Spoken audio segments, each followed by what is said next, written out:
सत्य को कैद किया जा सकता है, पर हराया नहीं जा सकता। न्याय देर से आ सकता है, पर आकर रहेगा। और यही कहानी आज अदालत के दरबार में दोहराई गई। 25 सितंबर 2025 का दिन, एक ऐसा दिन जिसका इंतजार लाखों करोड़ों भक्त बड़ी बेसब्री से कर रहे थे। आज का दिन संत रामपाल जी महाराज की रिहाई का दिन माना जा रहा था। भक्तों की आंखों में उम्मीद की किरणें थीं, दिलों में उत्साह था और हर मन में यह प्रार्थना थी कि आज वह क्षण आ जाएगा जब उनके गुरुजी को न्याय मिलेगा। लेकिन अदालत का फैसला आया और वह फैसला उम्मीदों के विपरीत निकला। अदालत ने आज उनकी रिहाई को रद्द कर दिया और अगली सुनवाई की तारीख 18 अक्टूबर निर्धारित की। यह सुनते ही भक्तों के मन में क्षण भर के लिए सन्नाटा छा गया, मानो समय थम गया हो। आंखों से आंसू छलक पड़े, लेकिन यह आंसू हार के नहीं थे, यह आंसू थे धैर्य और विश्वास के। क्योंकि भक्त जानते थे कि यह केवल एक और तारीख है, यह केवल एक और परीक्षा है। अदालत की कार्यवाही का विवरण। आज सुबह अदालत के परिसर में जब सुनवाई शुरू हुई तो माहौल गंभीर था। वकीलों ने अपनी दलीलें रखीं, साक्ष्य प्रस्तुत हुए और घंटों तक बहस चली। हर कोई यही सोच रहा था कि आज न्याय होगा, आज सत्य सामने आएगा। लेकिन अदालत ने कहा कि मामले की गहराई को देखते हुए और कुछ बिंदुओं पर पुनः विचार की आवश्यकता है, इसलिए रिहाई को स्थगित कर दिया गया और नई तारीख 18 अक्टूबर तय कर दी गई। अदालत का यह निर्णय कानूनी दृष्टिकोण से सामान्य हो सकता है, लेकिन भक्तों के लिए यह एक भावनात्मक झटका था। वे महीनों से इस दिन का इंतजार कर रहे थे। हर प्रार्थना, हर उपवास, हर जागरण इसी विश्वास पर आधारित था कि 25 सितंबर को उनके गुरुजी जेल से बाहर आ जाएंगे। फैसले के बाद भक्तों की आंखों में आंसू थे। किसी ने सिर पकड़ लिया, कोई चुपचाप खड़ा रह गया और कोई रो पड़ा। लेकिन आश्चर्य की बात यह थी कि इस निराशा के बीच भी एक अटूट विश्वास दिखाई दे रहा था। एक भक्त ने कहा, हम जानते थे कि यह संघर्ष आसान नहीं होगा, लेकिन हमें यह भी पता है कि सत्य परेशान हो सकता है, पराजित नहीं। हमारा विश्वास है कि 18 अक्टूबर को न्याय जरूर मिलेगा। दूसरे भक्त ने कहा, आज की तारीख ने हमें धैर्य की शिक्षा दी है, हम हार नहीं मानेंगे। गुरुजी निर्दोष है और एक दिन यह पूरी दुनिया देखेगी। तीसरे भक्त ने कहा, अगर आज रिहाई नहीं मिली तो क्या हुआ, हम 18 अक्टूबर तक और अधिक प्रार्थना करेंगे और अधिक साधना करेंगे। यह हमारी आस्था की परीक्षा है और हम इसे पूरी निष्ठा से देंगे। संत रामपाल जी महाराज के वचन। भक्तों को इस कठिन समय में सबसे अधिक सहारा उनके गुरुजी के वचनों से मिलता है। संत रामपाल जी महाराज ने हमेशा कहा है, भक्तों, धैर्य रखो, हर घटना परमात्मा की योजना से होती है। अगर हम सत्य के मार्ग पर है, तो चाहे कितनी भी बाधाएं आए, अंततः जीत हमारी ही होगी। आज यही वचन भक्तों के लिए ढाल बन गए। वे जानते हैं कि गुरुजी की हर बात किसी सामान्य मनुष्य की नहीं, बल्कि परमात्मा से जुड़े संत की है। अगर उन्होंने कहा है कि जीत सत्य की होगी, तो वह अवश्य होगी। समाज की प्रतिक्रिया सिर्फ भक्त ही नहीं, बल्कि समाज का एक बड़ा वर्ग भी इस फैसले पर चर्चा कर रहा है। कुछ लोग कह रहे हैं कि यह न्याय की प्रक्रिया का हिस्सा है, जबकि कुछ का कहना है कि निर्दोष को इतना लंबा इंतजार कराना अन्याय है। सोशल मीडिया पर भी इस विषय पर लगातार प्रतिक्रियाएं आ रही है। लाखों लोग यह लिख रहे हैं कि संत रामपाल जी महाराज निर्दोष है और उन्हें तुरंत न्याय मिलना चाहिए। भक्तों का संकल्प। 25 सितंबर का फैसला भले ही निराशाजनक रहा हो, लेकिन भक्तों ने हार नहीं मानी। उन्होंने एक स्वर में कहा, हम 18 अक्टूबर तक धैर्य रखेंगे और अपने गुरुजी की रिहाई के लिए और अधिक प्रार्थना करेंगे। भक्तों ने निश्चय किया कि वे इस बीच समाज में जाकर गुरुजी की शिक्षाओं का प्रचार करेंगे। वे लोगों को बताएंगे कि उनका गुरु निर्दोष है और उनका संदेश मानवता के लिए है।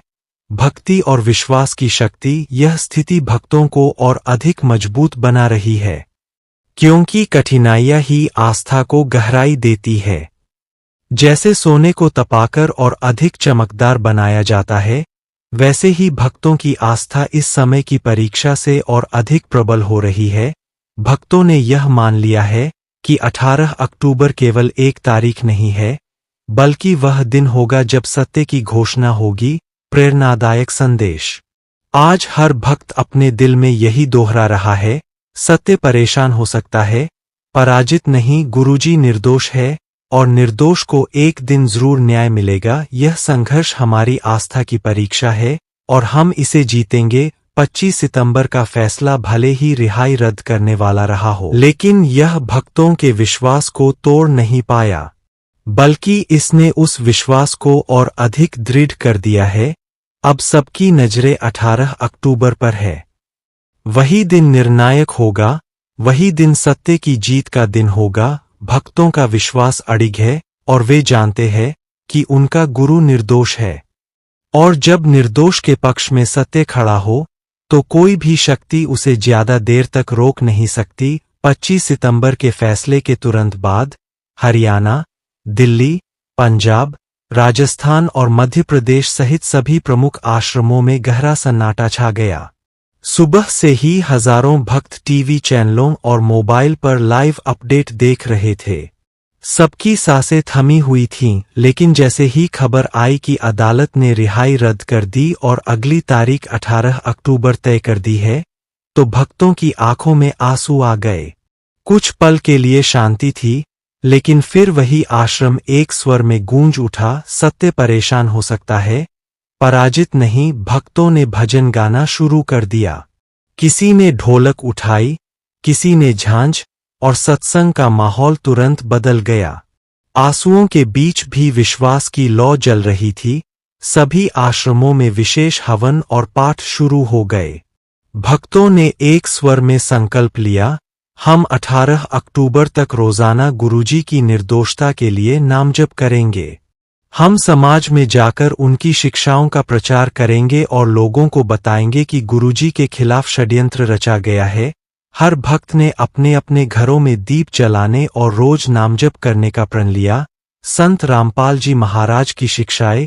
फैसले के बाद भक्तों ने फिर से गुरुजी के प्रवचनों को सुनना शुरू किया। रिकॉर्डिंग्स, किताबें और वीडियो हर जगह देखे जाने लगे। गुरुजी की आवाज भक्तों के मनोबल को और मजबूत कर रही थी। गुरुजी हमेशा कहते हैं, न्याय कभी अन्याय पर स्थायी रूप से विजय नहीं पा सकता। निर्दोष को देर से न्याय मिल सकता है, पर छिन नहीं सकता। सत्य की राह कठिन होती है, लेकिन वही शाश्वत होती है। भक्तों को ये वचन आत्मबल दे रहे थे। समाज और मीडिया की प्रतिक्रिया। मीडिया चैनलों पर भी चर्चा जारी थी। कुछ लोग सवाल उठा रहे थे कि जब इतने सारे सबूत निर्दोषता की ओर इशारा करते हैं, तो फिर सुनवाई इतनी लंबी क्यों खिंच रही है। भक्तों ने तय किया कि वे इस दौरान समाज में और अधिक सक्रिय रहेंगे। गांव-गांव, शहर-शहर जाकर वे लोगों को सत्संग सुनाएंगे, किताबें बांटेंगे और सच्चे ज्ञान का प्रचार करेंगे। उन्होंने कहा, अगर गुरुजी आज बाहर नहीं आए, तो इसका मतलब है कि हमें और ज्यादा मेहनत करनी है। हमें और ज्यादा लोगों तक सत्य का संदेश पहुंचाना है, ताकि जब वे बाहर आए तो समाज पहले से ज्यादा तैयार हो। 18 अक्टूबर की तैयारी। अब सबकी नजरें 18 अक्टूबर पर है। भक्त मानते हैं कि यह तारीख ऐतिहासिक होगी। वे पहले से ही इस दिन के लिए विशेष साधना और आयोजन की तैयारी कर रहे हैं। कुछ भक्त रोजाना 2 से 2 घंटे नामजप करने लगे हैं। कुछ लोग रोज उपवास रख रहे हैं। महिलाएं घर घर दीपक जला रही है। बच्चे भी गुरुजी के भजनों को गाकर माहौल को भक्तिमय बना रहे हैं। प्रेरणादायक दृष्टांत। एक वृद्ध भक्त ने कहा, जब भगवान राम वनवास गए थे तो क्या भक्तों ने हार मानी थी? जब पांडवों को जुए में वनवास मिला तो क्या उन्होंने अपना धर्म छोड़ा? नहीं, उन्होंने धैर्य रखा और अंततः जीत उनकी हुई। आज भी वही स्थिति है। यह केवल परीक्षा है और हमें धैर्य रखना है। यह दृष्टांत भक्तों को नया उत्साह दे रहा है। 25 सितंबर का दिन भले ही न्याय के लिहाज से संतोषजनक न रहा हो, लेकिन इसने भक्तों की आस्था को और गहरा कर दिया। अब हर भक्त के दिल में केवल एक ही संकल्प है, हम गुरुजी के साथ हैं, चाहे हालात कैसे भी हों। और 18 अक्टूबर को पूरी दुनिया देखेगी कि सत्य की विजय होती है।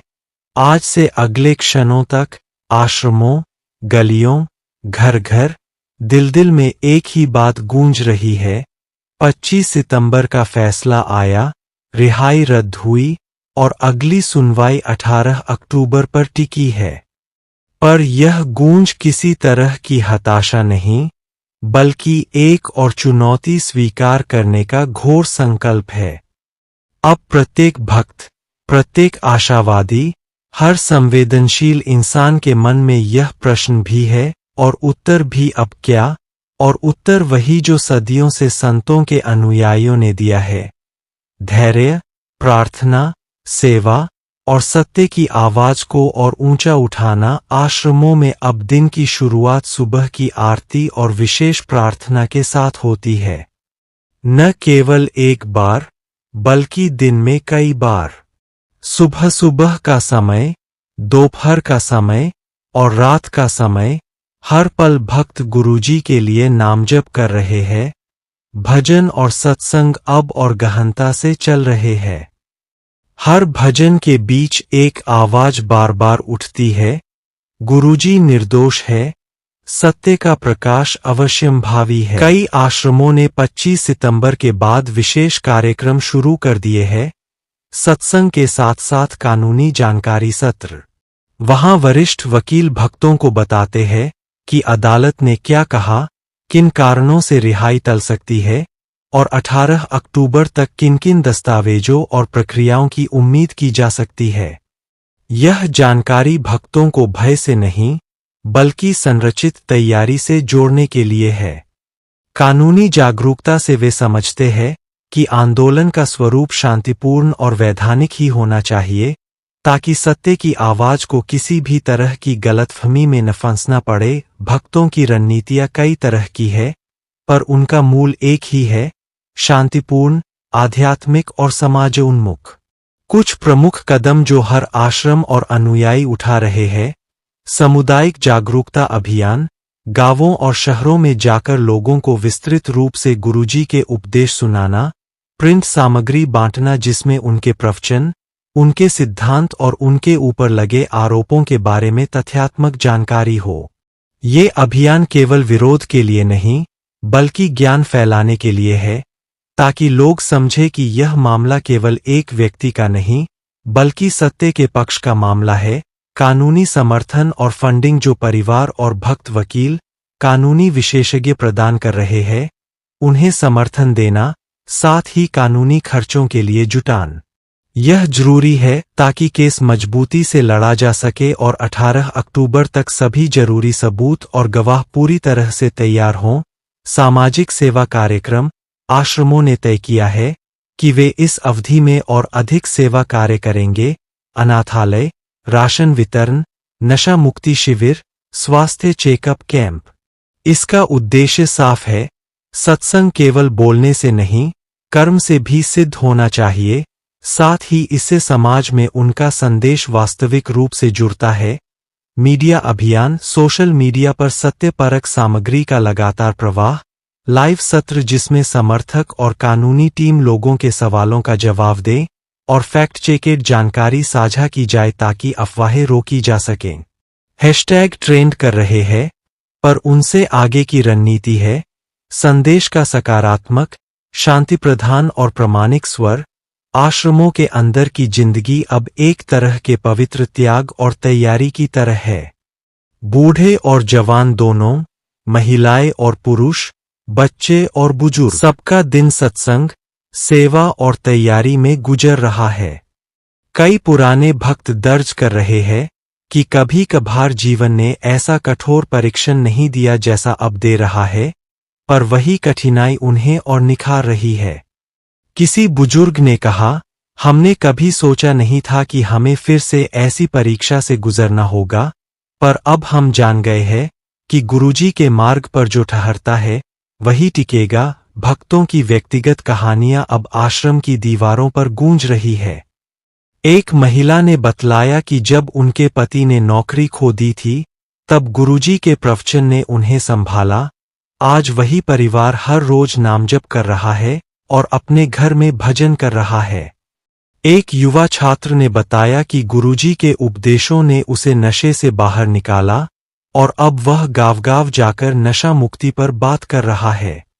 ऐसे अनगिनत किस्से हैं जो भावनात्मक ऊर्जा का स्रोत बने हैं।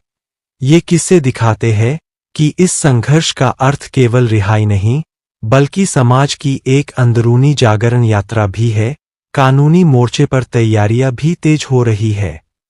वकील दस्तावेजों का पुनरावलोकन कर रहे हैं, नए साक्ष्य इकट्ठा किए जा रहे हैं, गवाहों से मिलने की तिथियां निर्धारित की जा रही है। कुछ मामलों में विशेषज्ञ प्रमाण पत्र और फोरेंसिक रिपोर्टों की मांग भी की जा रही है। यह सब प्रोसीजरल काम है, पर भक्तों के लिए यह आध्यात्मिक तैयारी जितनी महत्वपूर्ण है, उतनी ही व्यावहारिक भी है, क्योंकि प्रत्येक कानूनी कदम का उद्देश्य स्पष्ट है। 18 अक्टूबर को ऐसी प्रस्तुति देना कि न्यायालय को कोई संदेह न रहे। इस बीच सामाजिक राजनैतिक चर्चा भी उठ रही है। कुछ सामाजिक कार्यकर्ता कह रहे हैं कि धार्मिक नेताओं के मामलों में पारदर्शिता और शीघ्र न्याय व्यवस्था होना चाहिए। कुछ कानूनी विशेषज्ञ भी कह रहे हैं कि जटिल मामलों में समय लगता है, पर निष्पक्षता की अपेक्षा कभी नहीं छोड़नी चाहिए। इन चर्चाओं का सीधा प्रभाव यह है कि मामला व्यापक बहस का विषय बन चुका है, और बहस से उम्मीद यह है कि अधिक से अधिक लोग तथ्य जानकर अपने फैसला स्वयं करेंगे, न कि अफवाहों से प्रभावित होकर। अंतर्राष्ट्रीय स्तर पर भी कुछ प्रतिक्रियाएं आई है। प्रवासी समुदाय जो गुरुजी के अनुयायी रहे हैं, उन्होंने शांतिपूर्ण तरीके से समर्थन जताया। वे अपने देशों में छोटी छोटी बैठकों और मंत्रोच्चारों का आयोजन कर रहे हैं, ताकि यह संदेश फैल सके कि यह मामला सिर्फ राष्ट्रीय नहीं, बल्कि मानवीय और आध्यात्मिक आयाम रखता है। यह भी एक रणनीति है। वैश्विक समुदाय का शांत समर्थन स्थानीय मुकदमों पर दबाव नहीं डालता, पर भावनात्मक और नैतिक समर्थन जरूर देता है। आर्थिक और संसाधन पक्ष पर भी ध्यान दिया जा रहा है। आश्रमों ने एक पारदर्शी निधि प्रबंधन प्रणाली अपनाई है, जहां दान और खर्चों का हिसाब ऑनलाइन उपलब्ध रखा जा रहा है। इससे धोखाधड़ी के आरोपों का विरोध भी किया गया और समर्थकों में भरोसा बना रहा।